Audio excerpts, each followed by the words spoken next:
Welcome back, Mastercrafted Gaming fans. Me and Kyle are coming at you today with a 1,500 point Kings of War battle because Age of Sigmar happened, and I'm not going to play that when it's not with my 6 and 8-year-old sons because it's a Turd Ferguson game that's meant for 12-year-olds. We'll get back to that later. Anyway, so I've jumped on the Kings of War bandwagon because, frankly, when I play fantasy war games, I need to have my guys in blocks. I gotta have it. That's what I have to have. So, and I think Kyle's on my side when I say that. I am. So I pulled up the Kings of War rules. I went through them. I looked at them. I'm like, these aren't terrible. And then Kings of War, like a week later, after Sigmar came out, dropped the herd list. So I got a new army book from Mantic Games before I got one from GW, which is my number one reason for saying F you to 8th edition fantasy, because I'm never going to get new models. I'm never going to get new rules. I just don't want to play it. So moving forward, I'm going to play Kings of War. So we're doing our first game ever. I'm going to cover our list and our deployment real quick. We're just doing a kill mission, which is basically we're looking to get 10% difference in kill points. In a 1,500 point game, that's 150 points for those of you that failed high school. Which I know there's a lot in this group because we're from the St. Clairsville, Wheeling area. Anyways, moving on. So here's what I got. I have a regiment of tribal longhorns. They used to be Bestigors. They are now tribal longhorns. I have a horde of tribal berserkers. I have a troop of tribal hunters. I have a Brutox. Used to be a Gorgon. I don't know what a Gorgon is. Oh, I know what a Brutox is. I got new rules for it. I have another herd of tribal berserkers, another regiment of tribal longhorns, and another troop of tribal hunters. I have a totem back here, which used to be a standard bearer, and then over here I have a shaman. He's kind of hidden back here. I have 2 magical artifacts, I have 3. I have one that allows him to, in one shooting phase, he can do another magic or shooting attack. Just one time, though. And then in this unit, I have Chant of Hate, which gives him elite. This unit, I have something blood, whatever, gives him vicious. Both of these one of these allows me to reroll 1s to hit, one allows me to reroll 1s to damage. So that's what my 2 magical artifacts do. Going to be pretty straightforward. I have 2 Vanguard units, the hunters here, that I'll have to move up after this. I get a single movement with them. I did get first turn. Kyle took a magical artifact to maybe deploy D3 plus 1 units. D3 plus 1? I think you got 3, right? I rolled a 4, so that was equal to 2 on yes. D3 plus 1 makes it 3. You did that. It's a 30-point artifact. I wasn't crazy about it because it really ultimately didn't make that much of a difference. I think you finished your deployment around the exact same time that I did. It didn't really... You only finished 1 model after I did. Yeah, it really didn't affect my deployment at all. I'm not sure I'd take that again. But at this point, that's what we're trying to figure out. We're trying to really just see how the game benefits and not. And so some really cool things I like about Kings of War before I even start playing it, I don't have to take models out of trays. If you've never played Fantasy and you've never had to take models out of trays, only to put them back in at the end of 4 hours, it's a major beep. Anyways, it's a pain. So you don't do that anymore. You just keep track of the wounds they have, and it will result in nerve and routing tests later, which is pretty cool. Movement's a little more restricted in a way. You have 190-degree pivot. That's no wheeling. No wheeling, which wheeling in a way was better, but I think this makes movement that much bigger of a deal in this game. When I first looked at Kings of War, I was like, man, that's Warhammer Fantasy Light for sure. There's no flavor. Magic is junk. Magic items are but then I'm realizing it's pretty balanced. Very balanced. It's very balanced, and I don't think anybody's ever gets to run away with a game ever. So yeah, that's my deployment. Kyle, you want to cover yours? Yeah.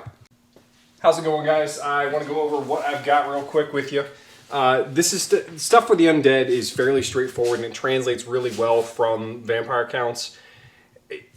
I really actually have some experience with Mantic just because of the zombies that they have. Their models were always better than the Games Workshop models, so I went out and bought them, and I think a lot of people have done that in the past. So that experience alone told me that they had a good Undead line. I've bought Undead models from other manufacturers around the world too. So I'm excited to see where this kind of takes us. We're going to see how the game plays, though, because it's very different. I don't have my fear factor. I don't have certain things, but I do have some advantages as Undead. No Blender Lord, yay! So, anyway, I'll go over my list. It's really straightforward. I've got the Soul Reavers over here on the far flank. They're my old Blood Knights being proxied. These guys are 5. It's a troop. I gave every single unit in my army in this list a magical artifact. I don't know how it's going to work out or not, but I want to learn them. I want to see how they benefit each unit. And this is not a game that we're really like throwing everything we have at each other. So it's more of a learning experience, and we both know that. So we think this is going to go pretty quick. We think that Kings of War is going to play somewhere between 90, 110 minutes, somewhere in that range. Everything I'm reading is around 90 minutes. So that's exciting in itself. We might even get 2 games in tonight. We don't really know. So Soul Reaver's over here in the corner. These guys are really pretty interesting. I'm excited to use them. Coming down behind them, Caleb, you're going to have a hard time seeing them, are my Revenant Cavalry. They are a regiment, 10 strong. They have the magical artifact Brew of Sharpness, so they're going to get +1 to hit and melee. These guys have the elite magical artifact. I didn't cover that. Is that Chain of Heat? This is Brew of Sharpness, actually. +1 to hit and melee. Okay. Yeah. That's a nice one. Yeah. Lady, it was the same thing that they took in Warhammer Fantasy. I gave them the Banner of Barrows, which is +1 to hit. Yeah. So That's I just funny. felt like I'd stick with it. This is actually a It's special not character. Isabella. It's not Isabella. We swear. It's not. I swear. Yeah. This is Lady Ilona. Ilona. She is a special character vampire. She is one of the few characters that are available to Undead to take a single unit. She just had a little bit better stats for a little bit more points, and I had the Isabella model, so I figured I'd throw it together and try a special character. Why not? Next to her are some zombies. Your run-of-the-mill zombies. Now, these guys are supposedly a good bit better than the Vampire Count zombies, so I'm excited to see what the difference is here. I gave them the Chant of Hate, which is the Vicious special rule, which is what you gave yours. That's elite, correct? No. I think that's... Is that Vicious? Vicious is... Reroll all the dice that are a natural 1. Yes. Is that for hit or to... Was it Vicious? Yes. Vicious is to wound. To wound, yeah. Yes. So, coming down, skeletons. Skeleton warriors are really simple. This is a horde along with the zombies. They were a horde as well. They have the Orc's Bane Amulet of Thorns. It confers the Ensnare special rule. So this one's... Oh, so I lose minus Thunder's Charge. I think it's a -1 to your 2-hit roll, actually. Oh, is that what When attacking from the front. Yeah. Attacking the unit's front, enemy suffer an additional -1 to hit modifier. That's right. I'm thinking of Phalanx, which takes away... Yeah. Yeah, that takes away Thunder's Charge, which is a big deal in my army. Anyways, sorry. Yeah. So yeah, that's fairly interesting for a Anvil unit. That's kind of what you're looking for. Coming down to the special character, I've got Lich King. This is a magic user. He's got regeneration. His default spell is Surge 12. Surge is interesting to me because basically I get to roll 12 dice and hits on force in the shooting phase. For every successful hit, the unit that I cast it on gets to move an additional inch. That movement can be used to supplement it as a charge. It can get you into a charge. Yeah. Which is really super cool. Really cool. Because for the majority, the Horde units in the Undead army have a special rule called Shambling. Shambling doesn't let them move at the double. Not everyone, but the majority of them do. So Surge is a big supplement to that slower movement. And the fact that you can't dispel it, I can't get a nosebleed from it. It's just kind of... I'm excited about magic in this. I know it's really basic. It's basic, but there's nothing broken. Yeah. There's nothing broken. No. It's a good little benefit. So next to that are ghouls. This is a... Is this these? Yep. This is a regiment, 20 strong. They had the... I don't even know how to pronounce this. Crepagon Scrying Gem of Zalak. That was the deploying units D3+1. Okay. So, last but not least are some werewolves. These were my Vargeist that were coming in here before. Which I really hated as Vargeist when they were there. They're pretty legit. They're large infantry. Regiment is size 3. They have speed 9. Defense is 5 and 9 attacks total for the unit of the Defense of 5. They hit on 3s? They hit on 3s. Do they have crushing strength? Crushing strength, leech, and nimble. Life leech and nimble. So they're pretty legit. Wow. 160 points and not too bad of a buy. Their weakness... What's their crushing strength? Is it 2 or 1? 1. Okay. Their weakness is that their nerve is only 14. So fairly easy to take them out. One of the few things in your army with a nerve. And everything has the nerve because that's what routes it eventually. But the werewolves, the wavering vampire, limit. That's what I meant. Werewolves, the vampire, the Soul Reaver cavalry, and the Lich King are all capable of being wavered. Yes. So, and the ghouls as well, actually. As strange as that is, Oh. they're living. They're not. Oh. They're creatures that are alive, not zombies or skeletons. They're not mindless. Right. Sure. So I actually I really like that mechanic. It makes sense, you know, because the vampires, they would have some form of self-preservation. I know that they're all powerful, kind of seeking things, but I don't And know, it's better than crumbling. It's better than crumbling. Yes, I like it better than crumbling because for sure. it's a major pain in the ass to keep track of crumbling to me. So, all right, we'll be back after the first turn. We'll let you know how this. I'll rephrase after turn 1 and 2. Turn 1 and 2. Thanks. Okay. Gonna do some shooting. All right, into Lady Annabellum or whatever her name was. You need 5s? I need 5s. Okay. What is her? Oh. What is her defense? 6. Oh, shit. This is a bad call. All right, 8 from here. Yep. Yeah, good. 1. No, none, as I was. Heal Bane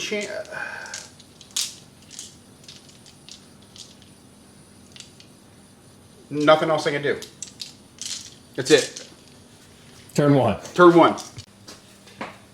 This is crazy.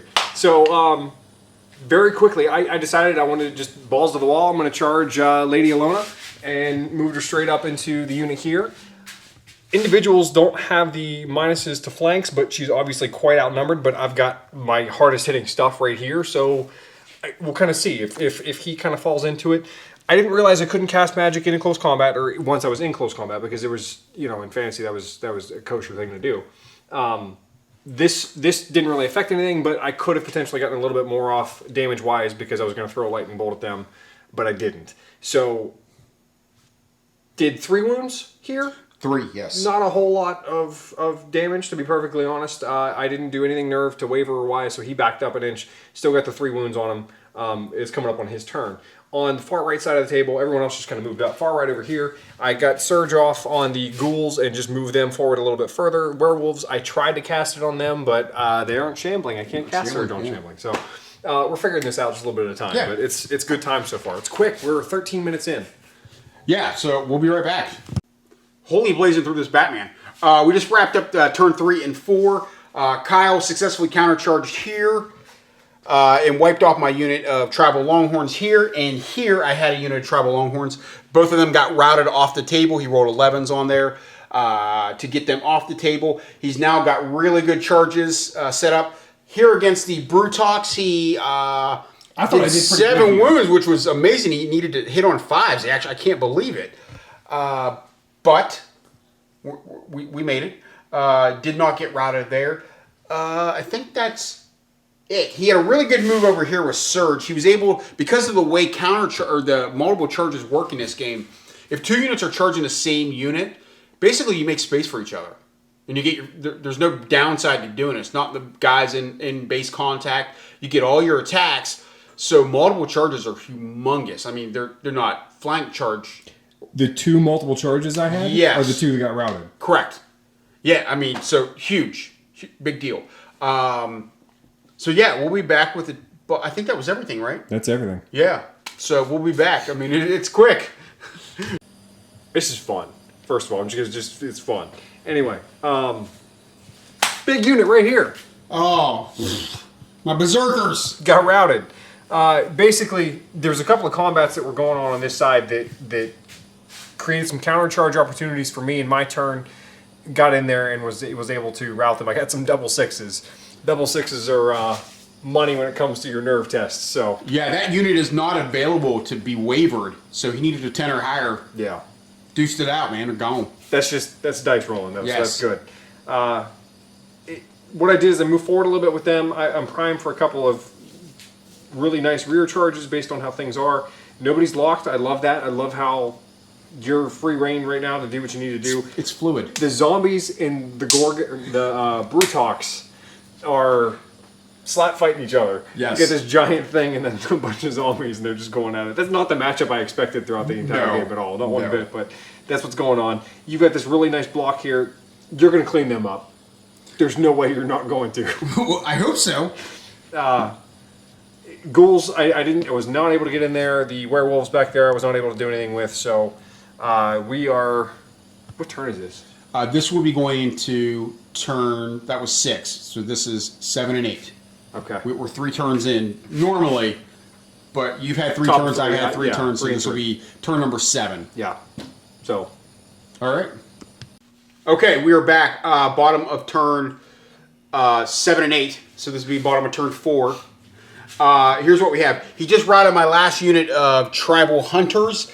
I am now wide open to the butt of my tribal berserkers. I'm in a bad spot here. I routed his... Were they ghouls or skeletons? I don't remember. I think they were skeletons. They were zombies. Zombies. I routed through them. I went ahead and ran forward, and I kept the Brutox in place to take the charges, hoping that he would survive. He miraculously did not get routed. He's wavered, but he's furied, so he can still charge, which is cool.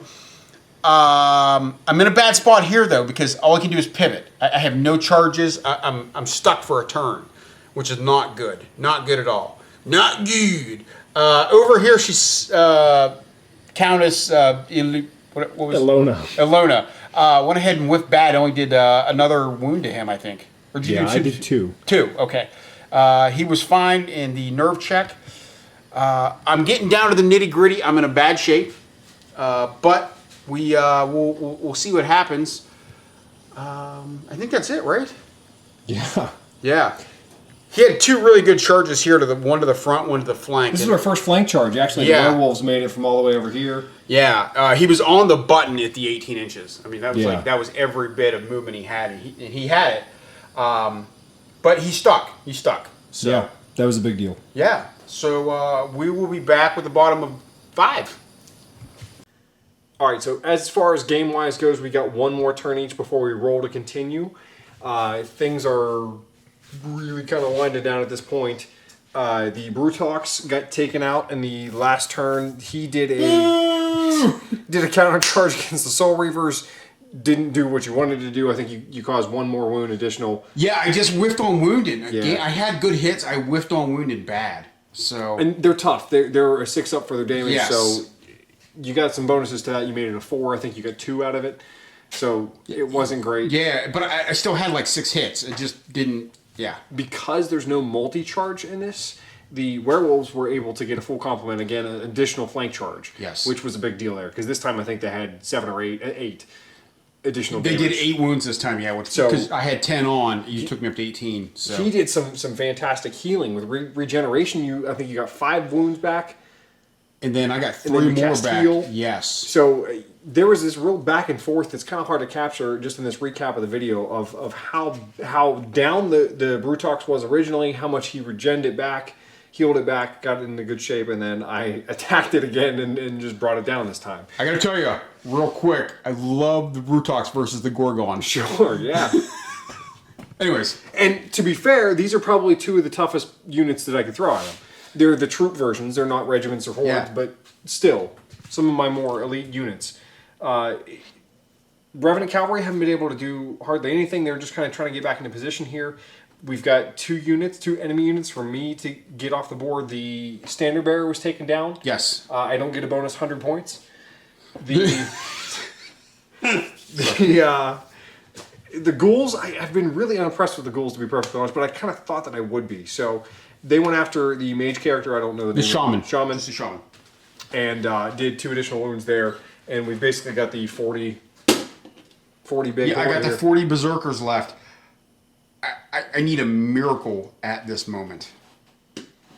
If not, the game is lost after my turn. So because we're playing victory points, so Right. I've got to have a major turn right here. So all right, we'll be back. Okay, we are back with the end of the game. Yeah, I just said that, end of the game. It took us 96 minutes to play our first game of Kings of War. 1,500 points. I had, I believe, 7 units. Kyle, did you have 6 or did you have 5 units you were using? Total units? Yes. The only reason I bring this up because this isn't that different from the amount of units we normally use in Warhammer Fantasy. Maybe 1. 6 and 2 heroes. Okay, so I had 7 and 2 heroes. Yeah. Which is about what we normally have for a fantasy game. Sure. Maybe 1 or 2 more. So this is about a 2,200, 2,500 point fantasy game that would have taken us 3.5 hours easily. Yeah. Maybe 4 Right. with the magic phase. 96 minutes. So magic is a non-factor in Kings of War. I want to say It was the most important phase in fantasy. yes, and it is the least important phase Sure. here. Yeah. Neither of us had shooting much of, so I only had 16 bow and arrows. So I'm I not could going see to where talk. shooting would be pretty nasty. I could see where shooting might be really good, especially with piercing and all that. Movement though, movement. Oh man, I got outmoved probably around the 3rd or 4th turn. I'm guessing when I lost my big horde when I wasn't expecting to, and after that, Kyle pointed out something. That's his army. That's his deployment side right here. My deployment. Look how they're all everybody is facing. Facing. That would never happen in fantasy. And I know, this is like us talking about our ex-girlfriend, but we have to compare it so that people will let go of 8th edition. Because let's face it, hardcore fantasy guys, you're not picking up Sigmar.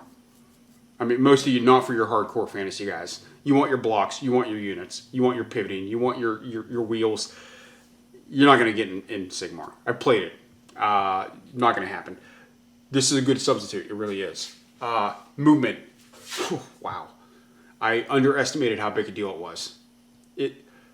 That's the one part of my fantasy game I always thought was a little soft. This showed me, wow. Yeah, I got a lot of work to do. I mean, look, his entire army is facing the wrong way. It should be facing this way. I mean, that's the way it faces in fantasy. It should be facing the other direction, right? So, but I had a lot of fun. God damn, it was fast. Yeah. I mean, I had a turn. I was done in like 3.5 minutes. Yeah. Couple I turns. think my second turn was like 3.5 minutes because I was that close to charge range. I was like, boom, boom, boom, boom. Didn't have much dice to roll. Done. That's it.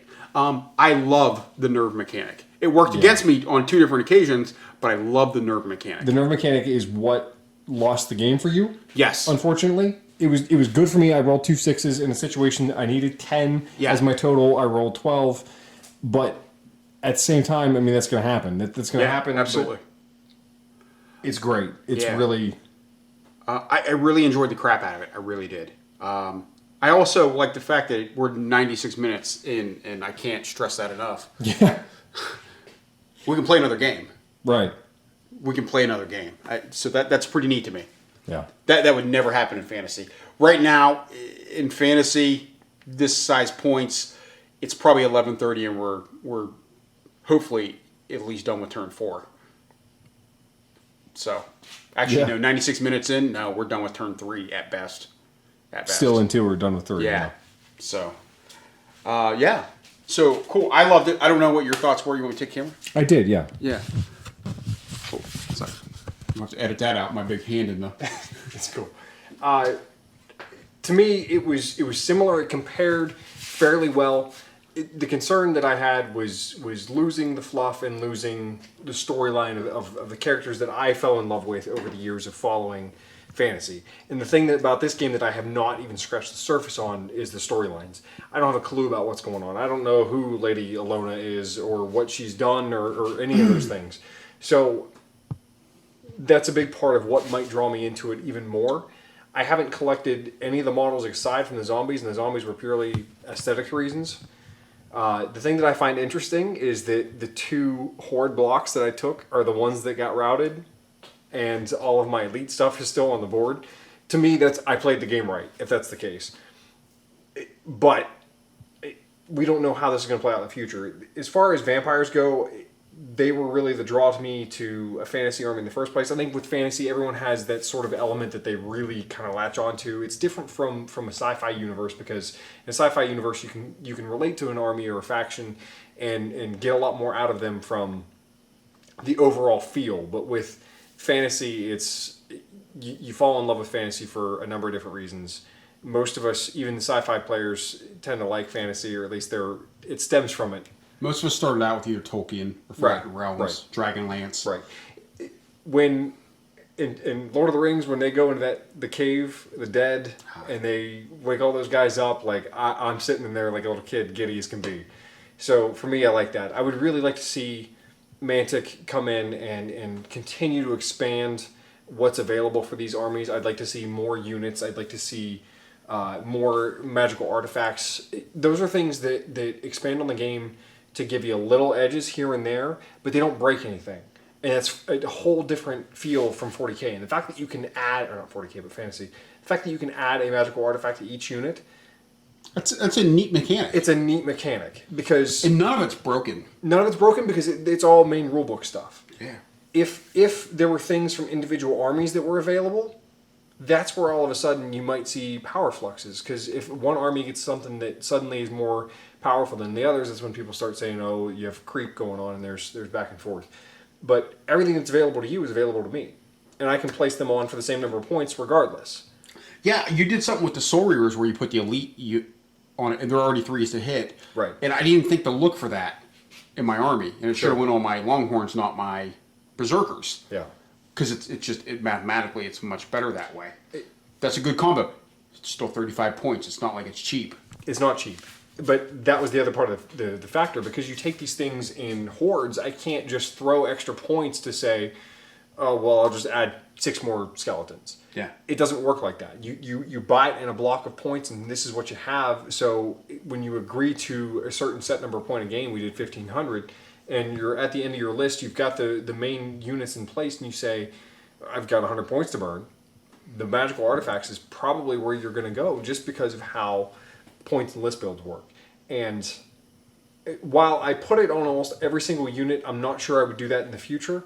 There are some things that I took that I didn't really get any benefit out of whatsoever, and it may have been a total of 70, 80, 100 points worth of stuff that I just didn't get a benefit from that magical artifact. Now that I know how they work and what units they might work better on, I might assign that differently, but truthfully, having those little extra edges was a big deal, especially in this being a medium-sized game. In small games, medium-sized game, I can see that working pretty well. When you get in large-scale games, I think you want to focus more on units than the artifacts. But, sure. I don't disagree. We're going to have to see more, right? Yeah. We're going to be playing a lot more of this, I think. So Yeah. I got to tell you, the other thing about Mantic that I really dig is they encourage 2 things. Unit fillers.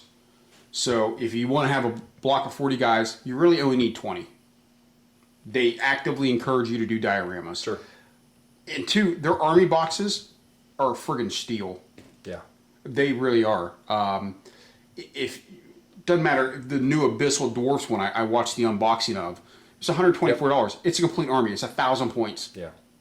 For $125 or whatever it was. It was 85 pounds. I remember him saying that. Yep. That's 1,000 point armor. You can play this game with that box set. That's impressive. Yeah. I don't love a lot of the models, but I love the value. I mean, you've got some of their zombies, right? Yeah, the zombies. And you got them. They look good. Yeah. So, yeah, I'm impressed with what they're doing so far. I really like Kings of War. So I think we're going to bang out a second game. You want to? I know you got to work tomorrow, so yeah. Here,